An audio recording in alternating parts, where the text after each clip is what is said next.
What is up guys? Welcome back dito sa Entong's World Channel and good morning po sa inyong lahat. So ngayong araw is papakita natin ang ating bagong alaga na nandito sa box.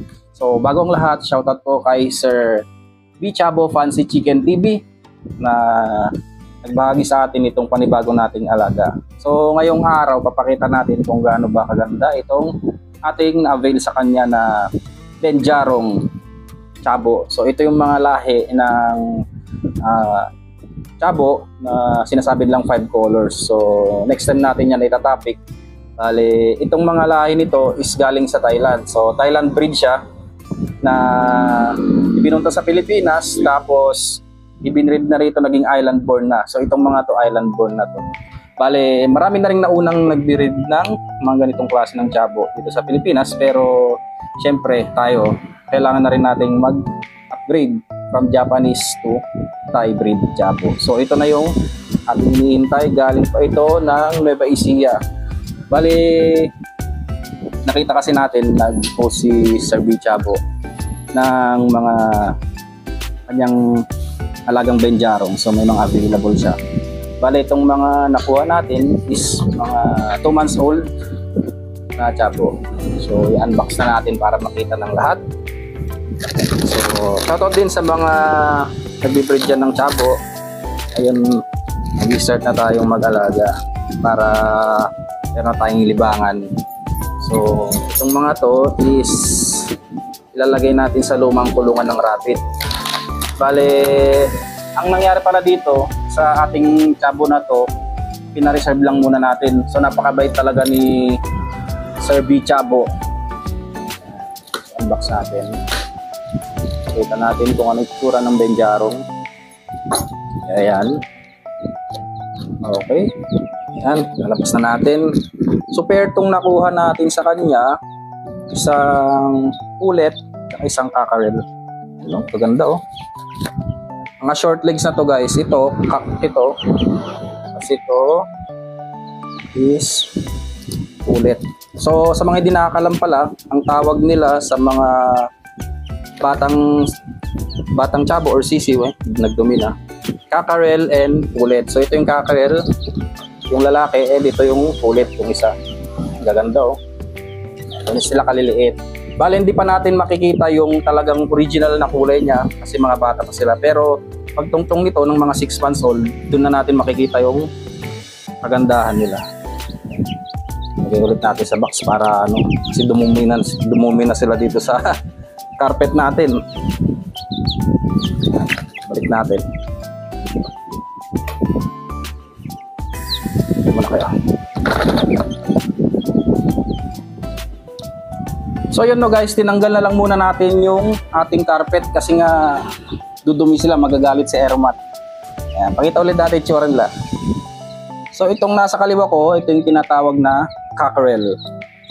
Itong isa naman is pullet. Bale, i-pair na lang natin sila pagdating ng tamang panahon. So ayan, mga Thai Chabo sila. Pure na tong mga to, hindi sila yung may halong Japanese bantam. So pure Thai breed. Yun nga lang, island born sila. Hindi sila yung import. Both parents sila yung import. So sila dito na napalahi. So yun naging resulta. Makikita ninyo nung lilit nila.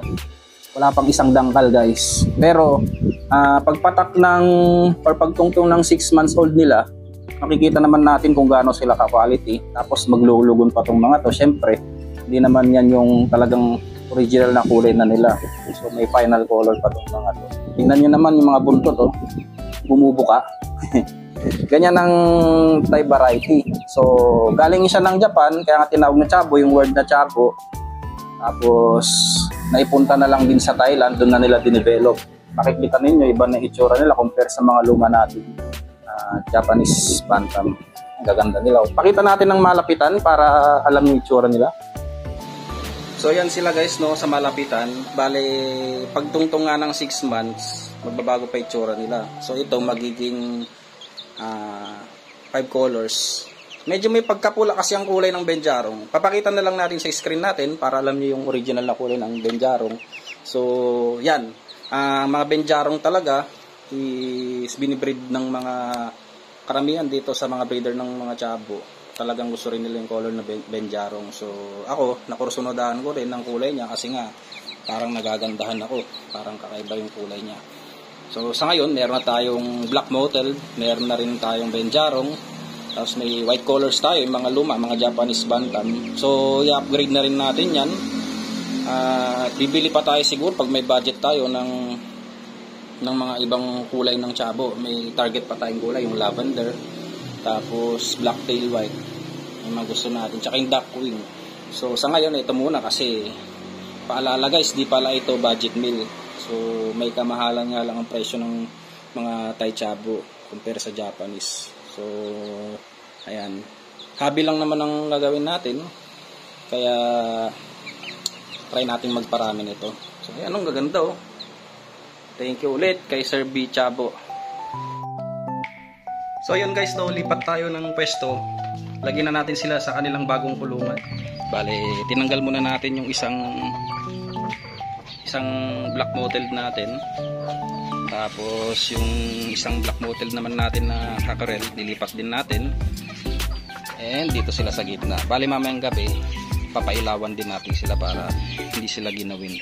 So ayan, yung ating isang black mottled na Chabo. Tapos yung hen natin na puti. So ayan sila. Tapos yung ating hen na mas panganay dun sa isa, hindi pa natin hinalo kasi medyo takot pa dyan yung isang cockerel natin, itong black mottled. Nag-aaway sila. So hintayin muna natin mag-mature ng mabuti to. Tapos proceed na tayo dito sa ating paglilipatan ng ating cockerel at pullet. Welcome to Entong's World Farm. Sila. Baba na kayo. Baba. Dali.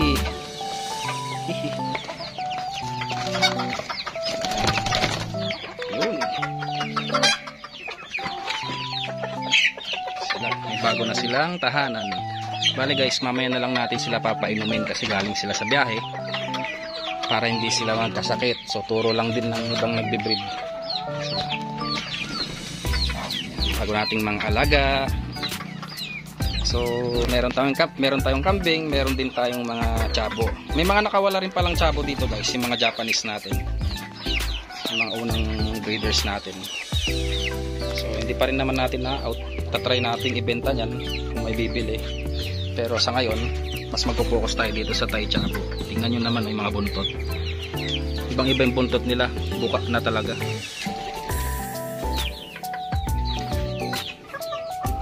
Ito may Thai blood Chabo. Tapos ito Japanese. So yan, ang ganda nila guys. Bale sa ngayon guys, magtsatsaga muna tayo dito sa ganitong kulungan. Okay naman siya kasi kahit papaano naman ay komportable naman sila rito. Ayan, malinis, tapos hindi tayo problema sa mga predator or dito sa mga ibang pwedeng maging cause na magkaroon sila ng sugat sa mga mukha kasi nga itong mga Chabo matatapang din. Nakikipag-away sila sa mga malalaking manok gaya nitong mga Rhode Island Reds, mga Buff Orpington. Ayan, so kailangan talaga nakaseparate sila. Plus ito yung ating lumang kulungan ng Chabo. Medyo mahaba-haba naman yung ating magiging bakasyon kaya ayusin natin ito. Bale nung mga last vlogs natin, tinabi na lang natin dito sa medyo lilim or dito sa may bubong para hindi siya masira kasi nga unti-unti na siyang nagtutuklap or mapapansin ninyo itong mga plywood niyang luma nasisira na. So kapag nagkakaroon ng moisture, yan, ganyan yung nagiging cause. Tapos yung loob niya medyo madumi pa.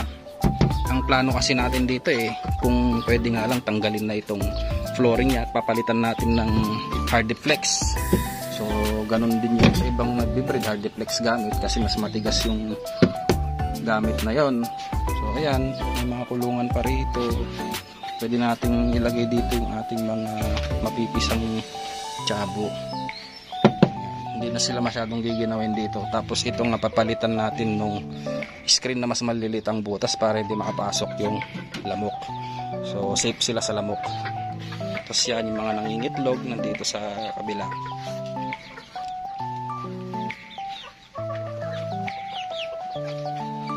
So yan lang muna ang ating video for today guys. At least napakita natin itong mga bago nating alaga. And abangan nyo sila after 6 months. So mag-update pa rin naman tayo. And ayan, kung meron pa tayong makitang mas magaganda, magdadagdag pa tayo. Tapos dito sa left side ko kasi may mga nakakulong pa diyang ibang manok. Meron din tayo ditong chapo, ayan, dalawa. Medyo itong mga bibi kasi medyo madumi yung yung dumi nila. So kailangan talaga itong mga ito naka-separate. Dahil ito nga temporary lang naman, dito sila kinukulong, mga lumang kulungan ng rabbit. Kaya nahayaan na lang muna natin. Saka ang kaganda naman kasi sa lumang kulungan ng rabbit, matitibay itong mga to guys dahil nga galvanized ito. So hindi basta-bastang masisira ng aso or ng kahit anong predator. Kasi yan din yung pinagkulungan natin ng mga rabbits before. Di ba nga nagpit tayo sa rabbit dahil yun nga medyo magastos tapos walang mag-aasikaso. So kita-kita tayo next time guys. And shoutout po kay Sir B. Chabo ulit na nagbigay sa atin or nagbenta sa atin ng Benjarong Chabo. Next time sir, makapunta rin tayo dyan sa lugar ninyo. So thank you very much guys for watching. See you next time. Bye bye.